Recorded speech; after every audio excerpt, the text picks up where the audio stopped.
Hey guys, what's up? I'm Just from MLBBaseballBlogs, guys. I actually skipped out yesterday on two teams, the Orioles and the Cubs. So tonight I'm here to give you the Baltimore Orioles and the Chicago Cubs. But before that, make sure to come check out my profile. I had an interview with Boston Red Sox outfielder Daniel Nava today. Really awesome guy. Thank you, Daniel, for all the time. The 11 minutes we had together.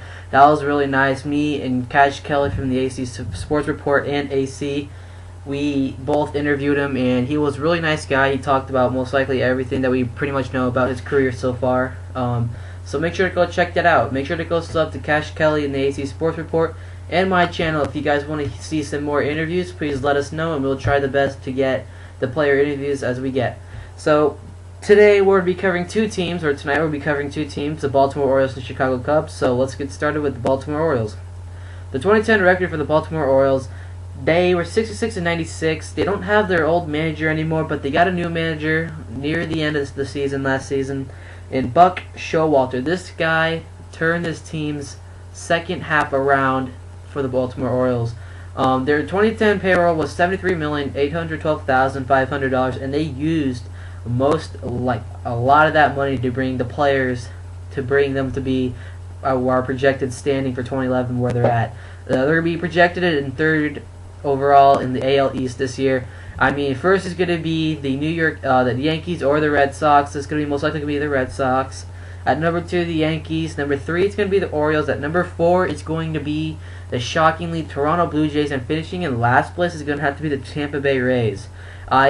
You guys are saying, why Tampa Bay in last place? The Tampa Bay Rays lost a lot of key players, and I don't think they're going to live up to their expectations this year. Me, Tim, the Cash Kelly AC Sports Report, we covered that a little bit off camera, and we decided that we don't think the Baltimore Orioles are going to go anywhere. Or not the Baltimore Orioles, the Tampa Bay Rays are not going to go anywhere this season.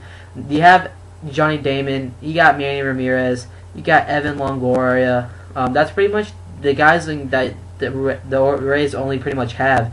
Their pitching rotation, they got David Price, who's their ace. You got Wade Davis, and I know the other one's Jeremy Hellickson, but we'll get into the Rays a different time. This is the Baltimore Orioles time. So let's talk about their key acquirements this season. I mean, compared to their departures, I mean, they got some big at-bats this year. I'm pretty sure there's no pretty much number one guy who I think all the guys who've been acquired this season, the big name guys, are their number one key acquirements. So we'll start off with Vladimir Guerrero. Last season, near the end of the season, he was in the playoffs with the Rangers. His nickname was Head, Shoulders, Knees, and Toes because this guy can swing out of anywhere. This guy can hit way below, he can hit really high, and he can hit way out. I mean, this guy is everything. I mean, he has the home runs to prove it, and he has the RBIs to prove it, and the batting average. Last year for the Texas Rangers, he had 29 home runs and 115 RBIs. This guy is going to be at the DH for the Baltimore Orioles. This guy is just a good acquirement to have to any team. He spent most of his years in LA. I'm actually an LA Angels fan, and I'm really going to miss him in LA, even though he spent a season in Texas. I just really wish that LA pursued him even more, as they did, but I wish he was on the other side with an LA Angels uniform. So I have him as one of the top acquirements, and he is the most valuable acquirement that the Orioles have. Their number 2 key acquirement is going to be Mark Reynolds of the Arizona Diamondbacks. This guy has broken his own record for most strikeouts in a season. I mean, he had an MLB record, I think, with most strikeouts in a season. And then I think it was last year or year prior, he broke his own record for most strikeouts in a season. I mean, he struggled last season. His batting average was, by God, terrible. But he had his home run stats and his RBI stats were pretty decent for a third baseman. He had 32 home runs and 85 RBIs, but check out his batting average at .198. That was just awful.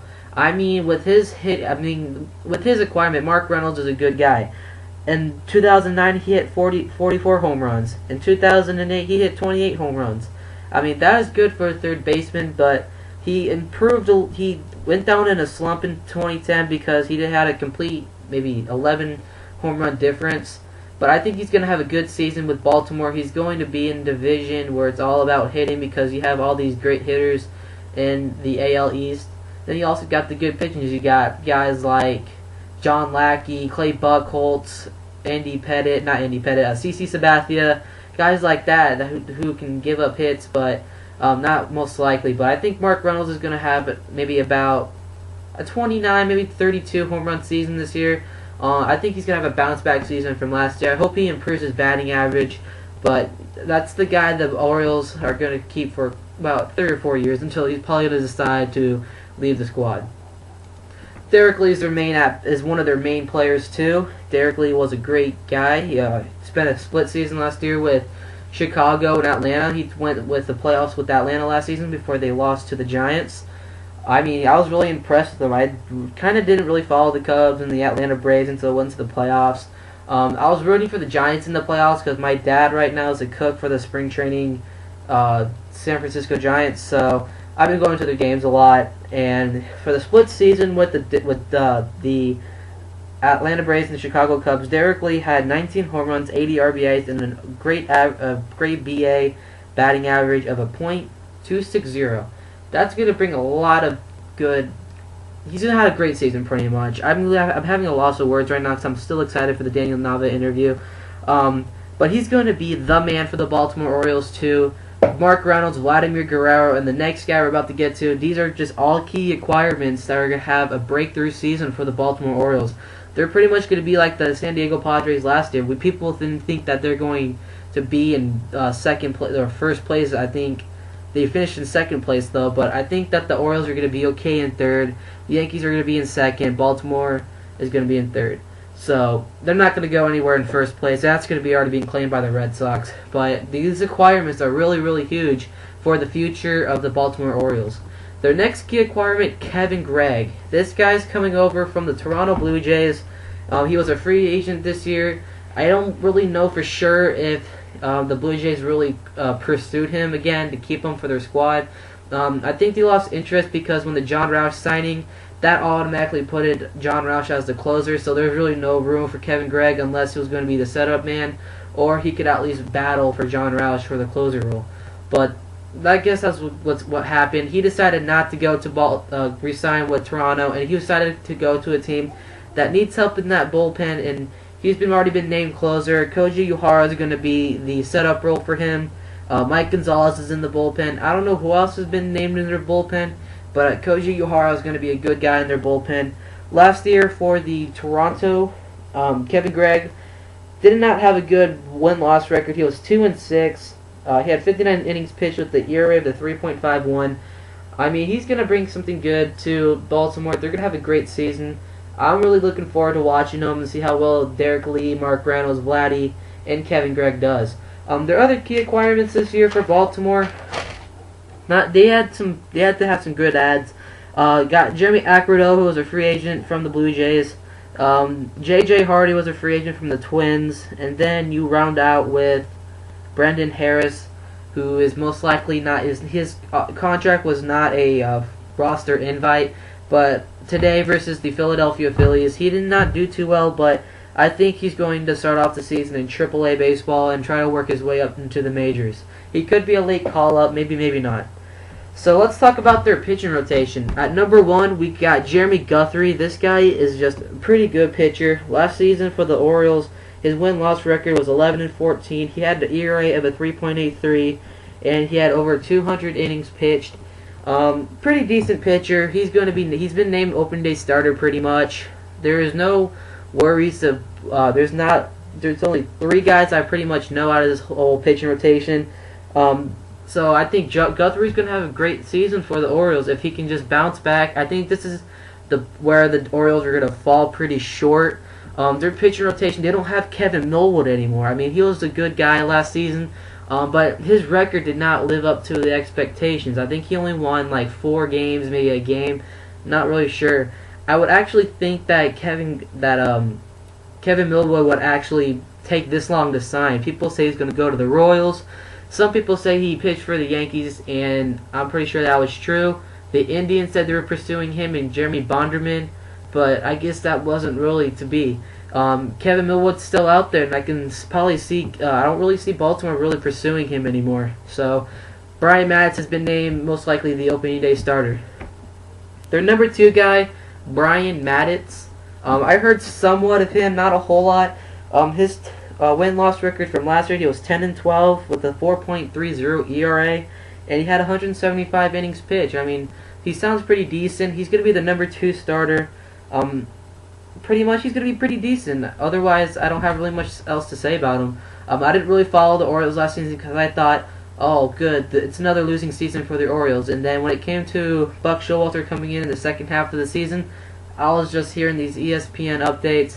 The Orioles extended their undefeated streak with Coach Buck Showalter to like 5. I'm like, I would at least think that they were going to lose or try to get a bounce back, and that's exactly what they did. But I still think that their pitching rotation still has some problems. So I think Brian Matz is going to be a pretty decent pitcher this year. I could probably see him winning 13 games and possibly losing maybe 14 games, depending on how many game appearances he's in, and see if he can avoid any injuries. So the number 3 starter, number 24, I don't really know his name. His name's Chris Tillman. I don't really know a whole lot about him. The other 3 guys I don't really know, but I heard last season for the Orioles, he was pretty decent, but his record did not really show. He was 2-5 with a high ERA of a 5.87, 53 innings pitched. I mean, that was pretty terrible, but everybody has a new season this year. I think that the Orioles are going to have a problem in their rotation. They need to find out if they can try to acquire another pitcher in the rotation. But this rotation, they're not going to go pretty much anywhere except maybe third base, third in the division. There's just a lot of questions to be answered in their pitching rotation. So I have Chris Tillman at our number 3 pitching rotation. The next pitcher, his name's Jake Arrieta. I think that's how you pronounce his name. Don't really know much about him. I think he had a decent season last year. He had a 500 record, had 100 innings pitched, at the ERA of 4.66. Last year was his rookie season. He was not in the rookie of the year talks at all. Jaime Garcia was just a beast last season with his record, so he was named rookie of the year. I think he's gonna be pretty decent at the number 4 role, and I think he's gonna deserve that role. So let's see what he can do this season. There's nothing really much I have on him, so I just had to see how well this guy can do this season. The next guy, and finally to round up the pitching rotation, Brad Bergeson. I heard some stuff about him last season. It was an iffy season for him. He was an 8-12 record. He had a 4.98 ERA at pretty much at 5. He had 170 innings pitched. Like I said, I don't know these last 3 pitchers really well. I know Brian Matz, I know Jeremy Guthrie, but they're missing out on Kevin Millwood or Jeremy Bonderman, there's two star free agents still in the pitching. You also have Ben Sheets, who's a free agent. I think that they should at least try to go after one of those 3 guys. I mean, at least trying to get like a somewhat of a normal name to have in your rotation. I mean, with this rotation, you can probably be the next Arizona Diamondbacks bullpen. I mean, I don't want to be crashing on them, but they're not really coming up to expectations. But their hitting is going to be a beast this year. But I think other than that, the Orioles are gonna have an okay pitching rotation, but they've got to see what they can do. Their departures last season, they were Matt Albers was a loss, Mark Henderson was a loss, David Hernandez was traded for Mark Reynolds along with Cam McGolia, who they don't have anymore. Julio Lugo is gone, Kevin Millwood's still out there in free agency, Corey Patterson is with the Blue Jays, and Ty Wigginton signed a deal with none other than the Rockies. And guys, to close out this, we have our annual projected batting order. At number 1, we got Brian Roberts at second base. At number 2, we got Adam Jones in second. At number 3, we got Nick Markakis in third. At number 4, we have my boy Mark Reynolds at third base. At number 5, we got Derek Lee at first. At number 6, we have Luke Scott at DH. At number 7, we got Matt Wieters. At number 8, J.J. Hardy at shortstop, and Felix Paye rounding it out. guys. So that is your none other than the Baltimore Orioles. The Cubs are going to be coming up tonight. I'm just really excited that Daniel Nava just did that interview with us. I'll talk to you guys soon. The Cubs are coming up next. I'll talk to you guys later and have a great